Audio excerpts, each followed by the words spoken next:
I've lived here for almost 3 years now, and there are so many positive things and positive experiences that I've had throughout the time that I've been here. But I'm here to tell you all the things I wish I knew before I decided to move to Canada, and things that I found out along the way that I am hoping will help you in your journey, because honestly it makes such a difference to just be aware of these things and keep them in mind as well. Some of these things would have made my experience easier, or they would have just prepared me for how difficult it would be to move here, especially moving alone as a student, which is my case. If you're new here, my name is Tiana and I'm a recent graduate. I've been living in Canada, like I said, for about 3 years now. I moved here alone for university. I've since finished my degree and I'm currently just looking for work and everything like that. But that's a little bit about me. I'm gonna get straight into it because I don't like to waste time, and I know you're here for the tea. I know you're here for the gossip, okay? First thing I really was not prepared for is not having a support system. You might be thinking, like, you moved alone. What support system did you think you were gonna have? Like, I don't know. Obviously, I still have my family, but they are all the way across the world. I moved from South Africa. Me and my family are from Angola, so most of them are back there. If you already live abroad and your family lives back home, you know about the time difference and how difficult it can be to really stay in contact with family just while you're going through all the things that you go through while you're growing up, being an adult, doing all those things. I think I wasn't prepared for the lack of community, or how much you really have to try to build a community. That's even if you find a community. I was lucky enough to go to a school and be in a city that is quite diverse, so I was able to find people who I just have common experiences with, and I was able to build a community also of friends that, you know, make me feel at home. But this isn't the experience for a lot of people. I'll never forget my first night after I moved into my dorm, and I think I kept my parents on the phone for maybe 4 hours because I was just alone. I was living with 3 other people at that time. They're all girls, but we were all new. Like, you still had to make friends and, you know, all those things, which it's already difficult to make friends in general. But now picture making friends on the other side of the world, where cultures are different, mannerisms are different, like people are different. You don't, like, navigating making friends and building a community was so difficult. Yeah, I don't think I was expecting that, honestly, and maybe I just didn't think about it well enough. I think that especially nowadays, people are so much like about their own business. Everyone is doing their own thing and everyone is just worried about themselves. I don't know if I'm even expressing this well, but I hope you get what I mean. The weather is so bad. It's so bad. It's so bad, guys. They're not exaggerating. Make sure you're okay with this kind of weather, or make sure that it's a sacrifice that you are willing to make, because it really has a big impact on your life. Seasonal depression is real. It's cold for more than half of the year, and it's just a lot because with the snow, with it being cold outside, you don't really want to go anywhere. I think we tend to stay at home a lot more. It makes you more susceptible to experiencing symptoms of depression and, you know, just finding it difficult to cope with everything that kind of can happen in life while you're trying to either work, go to school, still have a life, find a social life, you know, just go outside. Like, maybe like it's gonna affect so many things, and it's not something that you can change, so you really have to adjust. I'm still not used to how cold it gets, but you just have to keep going wherever you need to go, because the world doesn't stop spinning because it's cold outside. I had maybe 3 snow days in my time in university, and that would be because the profs decided to cancel classes, not because they're shutting the thing down. No, this is regular. It's not something new. So they're not gonna cancel class, they're not gonna cancel your shift. Like, you're gonna have to keep going. I knew that it was gonna be cold. I knew Canada was a cold country. It's not a secret. Everybody knows that this is one of the coldest countries. I just don't think I deeped it properly. When it hits -40, it means -40. Like, it's not even a coldness I can describe. You just have to experience it. Canada is known for free healthcare for its citizens. I am not a Canadian citizen, so I don't have that privilege, but I did have, I forget what it's called here, but I had medical aid through my university. Now that I've graduated, I have none. Okay, until I get a job, basically, I can't get sick, okay? I'm touching on healthcare because getting sick is something that happens to everyone. The country and some cities specifically have a shortage of physicians, which means that it's difficult to find a family doctor. And without a family doctor, it's difficult to get treatment for stuff, because you need to have a family doctor refer you to whoever you need to go to, or even just a family doctor to treat you, whatever. But if you don't have access to a family doctor, then what are you gonna do? You go to a walk-in clinic. Walk-in clinics can really be such a hit or miss. And then you have the emergency room. Emergency room wait times are in a lot of places over 8 hours. At least here in Ottawa, it's over 8 hours. As in, you could be dying, but it's gonna take 8 hours for them to see you. And even when they see you, you still might be treated like nothing, and you might not even get the treatment that you need. I've seen this happen before, and it's so sad and it's so annoying. No one chooses to be sick. At the end of the day, we are in hospitals or in clinics or doing these things because we need the help, right? But because there is a shortage of physicians and things like that, it's so difficult to have access to this healthcare that is meant to be free. And that's not something that you want to go through. You are far away from family, you have sometimes no one to help you, and so the only people that can help you are people in clinics or people in hospitals. And so if even they can't help you, you're basically alone. If you live in Canada already, let me know what you think of this. What's your experience been? Because I don't want to believe that this is an experience that everybody has. I think there's probably people who have more positive experiences and everything like that. I don't think everything is just negative. I want to get into the cost of living because if anything, this is the one that is hitting us the hardest. Everything is so expensive. Food, rent, whatever, everything you can think of. My phone plan is too expensive.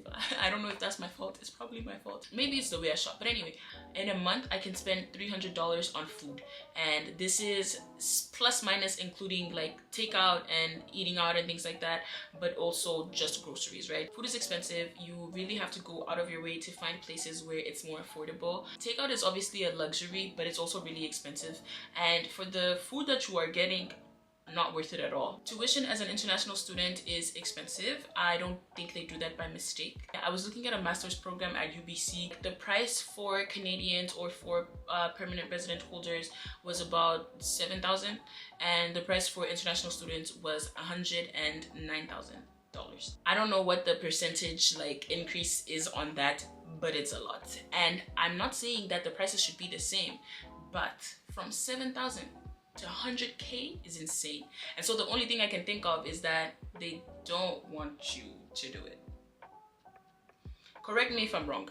And it's become even more expensive, and I think it's to deter international students from coming in, just because there's been such a big influx of people over the past, I'm gonna say 2 to 3 years. So I think increasing the tuition is something that they're doing to kind of limit the number of people who are able to come. Too many international students were accepted, and there wasn't even enough housing, and so rent prices were going up as well, which was also affecting the livelihood of Canadians, of international students. It's affecting everyone. The cost of living just keeps going up, and I don't know if it's gonna get better or not, but just be very aware that it is gonna cost you a lot of money to live here.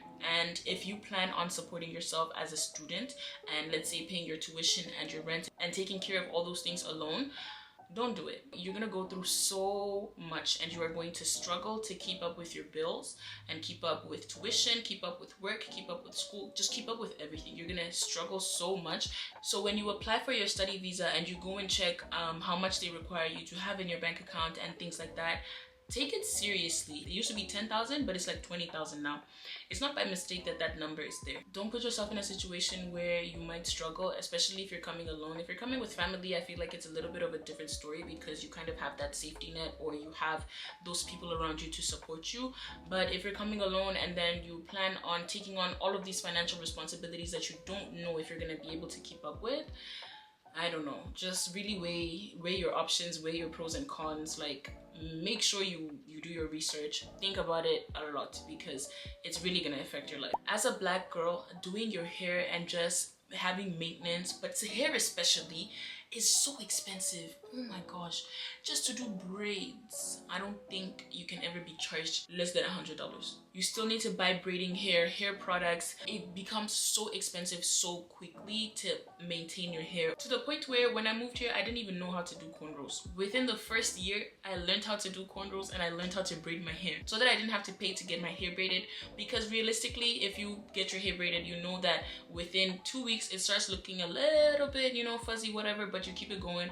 You keep it for another 2 weeks. Now it's a month. After a month, it's already looking a little otherwise, And if I'm braiding braids every month, that's like a minimum of $150 every month. And it's not because I didn't have the money to pay for it. I did. I just found it too expensive. I couldn't justify, going to do my... I just couldn't justify it. I don't know, for me it was just not an expense that I was willing to take on, so I preferred to just learn how to do it. I'm lucky because I was able to learn how to braid my own hair and have it actually look good, so I don't struggle in that department. But I know a lot of people who can't just braid their hair like that, so you have to pay to go and get it done, and so you are always setting aside that money to keep yourself looking good, which maintenance in general is just a whole topic. Okay, maintenance has just become too expensive, especially when you're coming from a place where you pay less than half of that amount to get your hair washed, braided, or washed and braided and styled, all of those things. Like, please, I miss those days in life. Finding a job post-grad or in general has become really difficult. Canada, I think, has always been known as a place who's always looking for people to come and work and, you know, all of these things. But as someone who lives here and has been applying and has also spoken to other people who lives here, I see my friends, I see colleagues and things like that applying for jobs and just not hearing back, or, you know, just not getting jobs even though they're qualified. I don't know. I think this is not a struggle that is unique to Canada either. The job market is just not the best, and sometimes, like, you think that having a degree or whatever is enough. It's not enough anymore, in my opinion. I don't know what else I should be doing. People are asking for 5 years of experience. I just graduated. I don't have 5 years of experience. I'm sorry. But yeah, just finding jobs has just been ridiculously difficult for a lot of people, not only in Canada. So yeah, that's another thing to consider. If you're coming here for school and you plan on working afterwards, make sure you do research on the program that you're getting into and whether it's in demand in this country or depending on which city you're going to. So try not to go into a field that is oversaturated or into a field where you still have to do a master's afterwards to be employable, because that is going to affect your ability of finding a job. So whenever you pick your program, make sure it's something that's in demand. Make sure it's something that is employable right after you graduate. You know, it is going to make your life a lot easier. A lot of things about immigration and the processes surrounding it is going to change in the coming years. I'm going to say maybe even next year. So you really need to pay attention to all of those things when deciding if you want to move here or if you want to stay living here. I think the government is really trying to cut down on the number of international students especially, but also just international workers that they let into the country, really becoming more rigorous with accepting study permits, work permits, everything like that. It's taking a really long time. I applied for my postgraduate work permit in June. We're in December now and I still don't have a response from them. So I'm telling you this so that you can be aware of the wait times for any kind of like immigration documents, immigration processes. So if you're still in the process of applying for a study visa or work visa, start early. Make sure you have everything that you need. Make sure you have especially financial backing so that you are able to get the visa and, you know, afford to live here. I think even getting a permanent residence is going to become more difficult, so keep that in mind. Take that into consideration as well when you're looking at things. I think at some point it was a lot easier and that's why there were so many people coming, but now it is going to change, so I want you to be aware of that. The last thing that I wish I knew is how important credit is. I'm not from a country where credit is a thing, okay?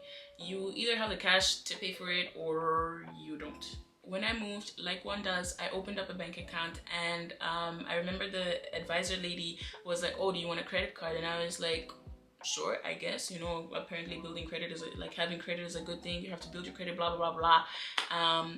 And so she gave me $1,000 on my credit card, which is not a lot, but for someone who's never had to use credit, pay credit cards, you know, do all of those things, having $1,000 limit on a credit card on someone who is essentially financially irresponsible is scary. If you don't do the research and inform yourself on how to use credit cards, how to build credit and all of these things, the chances of you messing up are so high, and you don't want to mess up your credit. Bad credit on this side of the world is something that will really follow you and affect you with getting a house, getting loans, getting a car, getting an apartment. They do credit checks for you to be able to sign for an apartment, so you really don't want to mess up your credit. Even with your phone plan, if you don't pay that on time, if you don't keep track of it, it's also something that can affect your credit. Not paying your credit card on time, not paying it fully can affect your credit. All of these things start to snowball, and when you want to get a car, want to get a house, want to do all of these things, you're not going to be able to because you have bad credit. So something I wish someone told me was just to be more vigilant and more responsible. So make sure you do your own research, because they really just hand out credit cards like it's nothing. They're not giving you $1,000 limit or a $2,000 limit because they're generous. No. I'm not gonna say that banks want you to get in debt and all of these things, but if you think about it, they benefit more from you being in debt and things like that, rather than you actually being able to pay these things on time and do all of that. Because if you don't pay on time, they can charge you fees and interest and all of these things, and at the end of the day, they're making more money. So those are all the things I wish I knew before I moved to Canada. If you want to see a positive version of this kind of video, let me know in the comments below and interact with the video if you liked it or anything. Like, if you liked it, give it a thumbs up, send it to your friends. I don't know, maybe you have a friend who wants to move abroad who needs to hear some of these things. Send it to them, share it with whoever. And if you want to watch another video and just see some of my regular content, you can watch this one over here. It's going to be the one that YouTube recommends for you. Thank you for listening to me yap, and I will see you in the next video. Bye.